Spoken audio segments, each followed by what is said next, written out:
That's one of the best. I'm talking like even the way he put the verse together.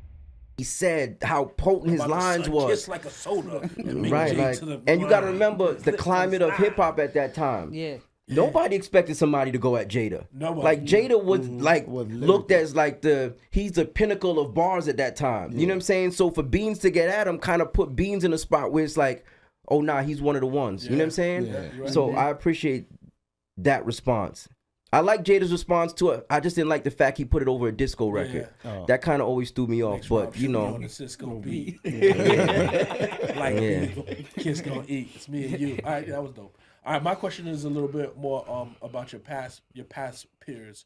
Recently, Cam and Mace actually on their show they mentioned Juelz and they talked about where he could possibly be in history of hip hop. And Juelz responded on another podcast. Yeah, I seen it. You know, I think that person probably took it out of context. I think they were just giving him his flowers a little bit. But working with Juelz, what could you say about his work ethic? If you saw it at all, I don't know. When I did work with Juelz a lot, he was a beast. As far as like, I could never call him lazy because the man has probably about, no exaggeration, probably like over 200 songs in his computer completed. You know what I'm saying? So that's not lazy.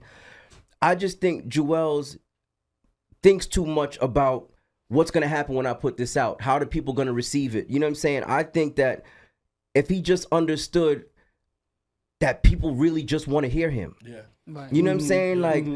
Like me and Jim did El Capo together and it did the numbers that it did.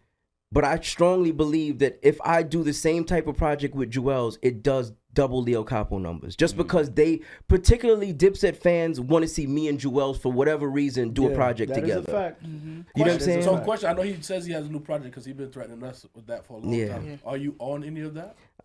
Supposedly.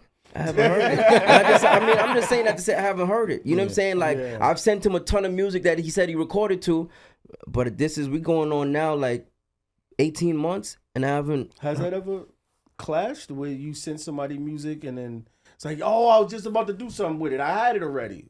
And then somebody else did it? Yes, but couple of things, right? If I send an artist a track and they don't get back to me for 2 to 3 weeks, and then finally they say, yo, I like this one. If it's gone by then, it's gone. Okay. I'm not the type of dude that holds on to this track for this artist and I'm never going to sell it until they respond. It's first come, first serve. Like, this is, to me, we still in a business at the end of the day. You understand? You might be my friend, you might be my associate, all that, but it's business. If this dude got 10, 15 grand waiting for me to do some music and this dude is playing around with the same music that this other dude is going to pay me for, what you think I'm going to do? I got you. I got you. So that being that you say that, this segues into streaming, right? Right. So being that you a producer, has digital streaming hurt like your bottom line or it helps your bottom line as far as you? Streaming? Yes. It honestly, once you know how to maneuver in the streaming world, it's not about, it can't really hurt you. Meaning in the sense of, yeah, at the end of the day, streaming numbers are low as far as what they pay you per stream.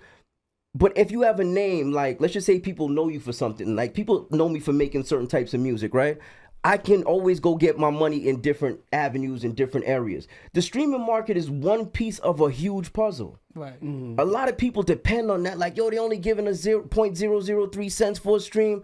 All right, cool. But how are you making your money on other aspects? Right. You just relying on streams? Because if that's the case, you behind the 8 ball.